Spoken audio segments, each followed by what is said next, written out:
Ajude o canal como um estudante apoiador, com direito a recompensas e participação de sorteios. Link na descrição do vídeo.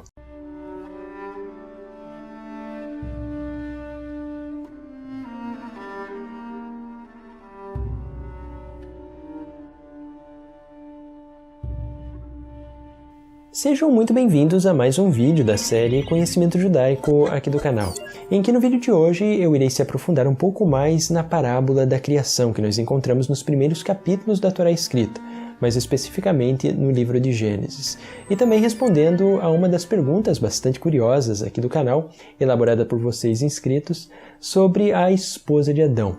Pergunta esta que é colocada mais ou menos da seguinte forma: é verdade que a primeira esposa de Adão não foi Eva, mas foi uma mulher chamada Lilith? E a resposta para essa pergunta é que, segundo a tradição judaica, e mais especificamente a tradição mística do judaísmo, é que sim, a primeira esposa de Adão não foi Eva, foi na verdade Lilith.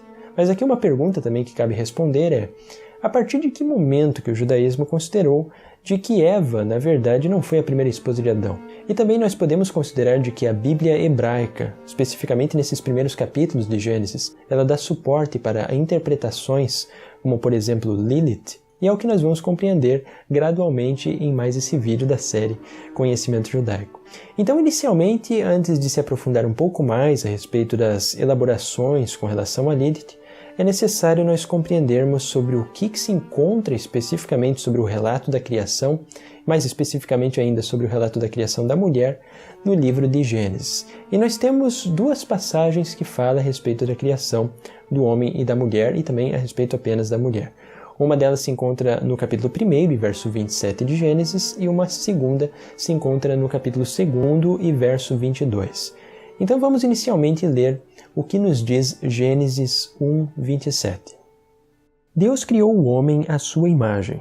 A imagem de Deus ele o criou. Homem e mulher ele os criou. Lendo então este verso do primeiro capítulo de Gênesis, nós podemos concluir, possivelmente, de que ali já temos a criação do homem e da mulher juntos. Com efeito, se nós fizermos uma leitura cronológica, como se esses eventos estivessem ocorrendo primeiramente, os eventos então que nós encontramos ali no primeiro capítulo de Gênesis, como sendo anteriores aos eventos que nós encontramos no segundo capítulo de Gênesis, logo começa a aparecer aqui um pequeno problema. E é o que nós vemos agora em Gênesis, no capítulo 2 e verso 22. Então o homem exclamou: esta sim é osso de meus ossos e carne de minha carne. Ela será chamada mulher, porque foi tirada do homem. Com efeito aqui, então lendo estes dois capítulos, se fôssemos compreender eles de uma forma cronológica, tudo indica de que a mulher foi criada duas vezes. A primeira vez no capítulo 1, verso 27, e uma segunda vez no capítulo 2 e verso 22. A primeira criação da mulher, então, ela seria de forma semelhante a Adão, como se fosse uma criação diretamente pela palavra de Deus, ou como se fosse uma criação diretamente do barro. E uma segunda vez como sendo uma criação a partir da costela de Adão, em que daí então ele exclama que esta sim é carne de minha carne e osso de meus ossos.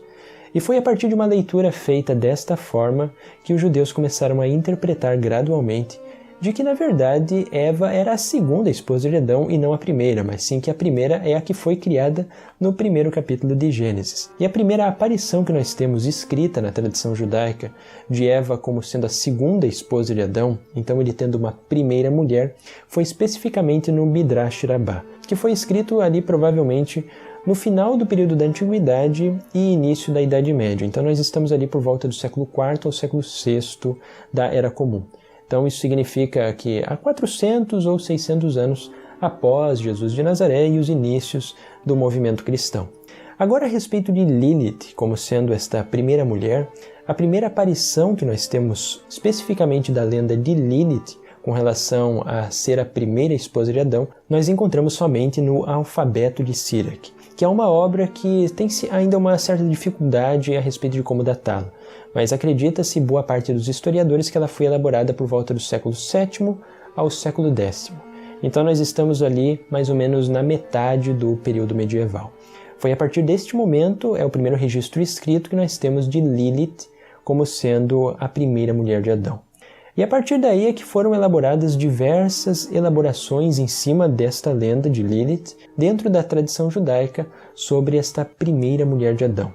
E foram acrescentadas várias e várias histórias, até mesmo várias histórias e algumas um pouco divergentes dentro do Zohar, que foi uma obra do judaísmo místico que hoje é considerada como o alicerce do judaísmo de sua tradição mística, que é a Kabbalah. O Zohar ele foi elaborado, conforme a compreensão de boa parte dos historiadores atualmente, também no período da Idade Média, mais especificamente ali por volta do século XII ao século XIII. Então, por exemplo, a ideia de Lilith como a primeira esposa de Adão, ela ainda não era tão amplamente disseminada nas correntes da tradição judaica no período de Maimônides ou então no período de outros sábios rabínicos como Rashi. Ela foi elaborada apenas em períodos um pouco mais posteriores com maiores extensões. Então, neste momento, ainda nós não encontramos muito material com relação a Lilith. Também os historiadores eles têm uma certa dúvida se surgiu antes do alfabeto de Sirac, essa lenda.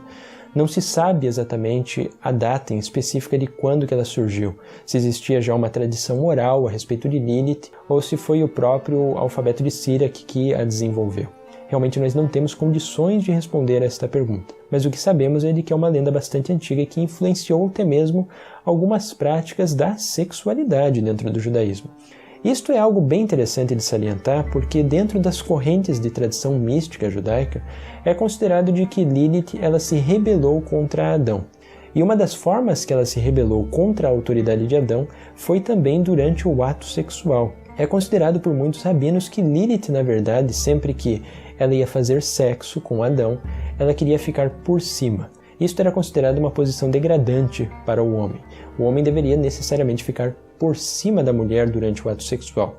É aquela chamada a posição do missionário.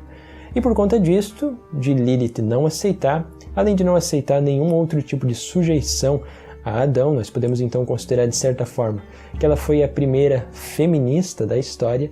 Ela por conta disto foi expulsa do Jardim do Éden e passou a ser considerada como um demônio que vagasse pela terra. E também, segundo esses contos, Lilith foi responsável pela morte de bebês recém-nascidos. Então, toda vez na história judaica, principalmente no judaísmo medieval, quando acontecia alguma catástrofe ou alguma doença ou enfermidade para um bebê recém-nascido, era sempre a culpa do demônio Lilith. E também algo muito curioso sobre Lilith é que é considerado de que ela foi responsável por seduzir diversos homens judeus ao longo da história.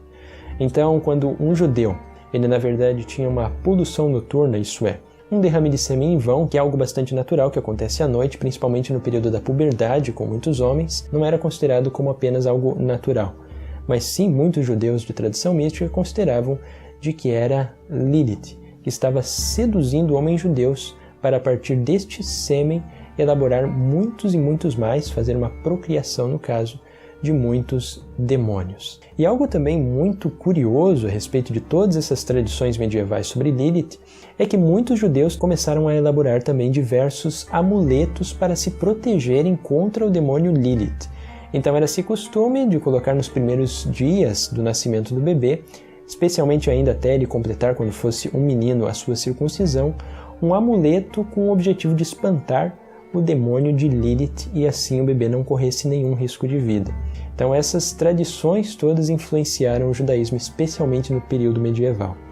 E é muito curioso porque é a partir daí, e também dessas tradições referentes à posição durante o sexo que Lilith tinha com Adão, de que os judeus, mais especificamente os judeus místicos, e ainda com mais particularidade, movimentos como por exemplo do judaísmo Haredi, eles não aceitam aquilo que está exposto no Tratado Talmúdico de Nedarim 20b, assim como eles não aceitam alguns escritos de Ramban que dizem que o sexo pode ser feito da forma que quiser. O sexo, em alguns desses movimentos, só pode ser feito apenas com a posição do missionário por conta da lenda de Lilith, ainda nos dias de hoje. E nós observamos também que essa mesma posição do missionário acaba influenciando alguns escritos rabínicos como sendo leis que eles devem seguir até os dias de hoje, mas somente estes movimentos de tendência mais mística. A lei judaica, de forma geral, como eu salientei no vídeo sobre o que é permitido durante o sexo, é bastante clara em afirmar de que tudo é permitido. No entanto, para os judeus que aceitam a visão mística e uma visão de mundo que engloba também a existência de Lilith, rejeitam essa visão porque ela faz memória a Lilith, a primeira mulher de Adão. Mas aqui uma pergunta final ainda fica no ar. Será que a exegese histórico-crítica, conforme ela é concebida nos dias de hoje, nos dá realmente o suporte para a existência de Lilith? Ou ainda conforme alguns vídeos aqui do YouTube normalmente afirmam, seria verdade de que os judeus suprimiram a existência de Lilith em Gênesis apenas para não vincular ela com os mitos babilônicos também de Lilith? E a resposta para essa pergunta nós iremos compreender fazendo um exame um pouco mais minucioso sobre esses primeiros capítulos de Gênesis e o que a exegese histórico-crítica moderna tem a nos afirmar a respeito deles. Quais que foram, então, as conclusões que os estudiosos chegaram. E para nós compreendermos, então, sobre essas conclusões, é válido aqui voltar um pouco em nossa história, ali por volta do século XIX, que é algo que também eu já mencionei em vários vídeos anteriores aqui com vocês, sobre o estudioso alemão Julius Wellhausen, que começou a desenvolver as várias ideias e vários métodos também de estudo com relação ao Pentateuco, que começou então a observar que o Pentateuco, na verdade, é um composto de múltiplos escritos. Então, basicamente, nós temos algumas tradições distintas que formam o Pentateuco, os 5 primeiros livros da Bíblia. Essas tradições são a javista, eloísta, deuteronomista, sacerdotal e ainda uma outra tradição que alguns exegetas colocam como sendo a tradição redacionista do próprio último redator, que poderia ter acrescentado alguns pequenos textos ali. E nesses primeiros capítulos de Gênesis, o que segundo todos os estudos exegéticos e histórico-críticos da atualidade afirmam, é que é na verdade um composto de 2 tradições distintas sobre a parábola da criação. Nós temos um relato de criação que vai do primeiro capítulo de Gênesis, verso 1, até o segundo capítulo e verso 3, e a partir do verso 4 do segundo capítulo começa uma segunda tradição.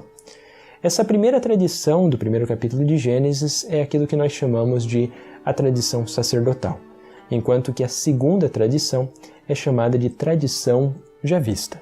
Então são 2 textos distintos que nós temos que formam aquilo que nós chamamos de a parábola da criação que encontramos em Gênesis. Com isto então cabe aqui a pergunta: seria correto fazermos uma leitura cronológica desses textos?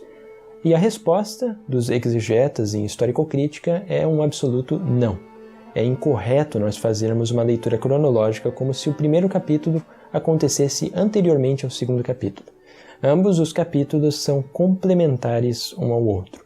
E, com efeito, a partir deste momento nós compreendemos de que simplesmente a Torá ela não dá suporte, com base na exegese histórico-crítica, de que Adão teve uma outra mulher. Segundo os modernos exegetas, Adão teve apenas uma única mulher, que foi Eva, segundo aquilo que nós encontramos ali nos primeiros capítulos. Então aqui se poderia colocar como uma resposta final: é verdade de que Adão teve uma segunda esposa?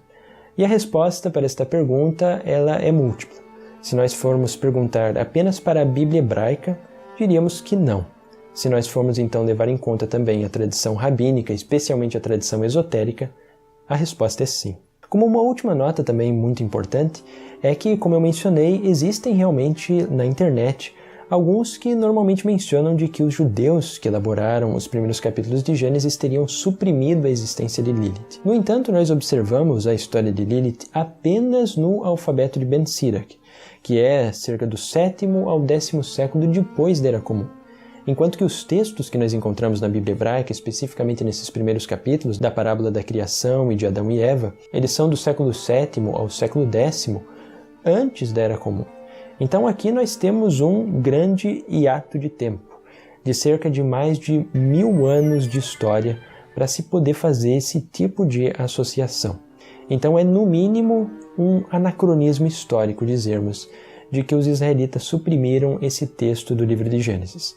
Simplesmente não existe nenhuma evidência e nenhum embasamento sensato para se defender tal ideia de que os judeus suprimiram a bel prazer aquilo que se encontrava na Torá escrita. Com isso, eu agradeço muito a todos os que acompanharam mais esse vídeo da série Conhecimento Judaico, aqui apenas afirmando de que em breve já pretendo retomar também os vídeos da série História do Cristianismo, que ficaram um tanto em stop agora nos últimos meses, mas já estou aqui preparando os novos roteiros e tem muito material interessante que nós vamos estudar agora nas próximas semanas e meses também que virão aqui do canal. Para aqueles que querem acompanhar mais vídeos, não se esqueçam de se inscrever aqui no canal.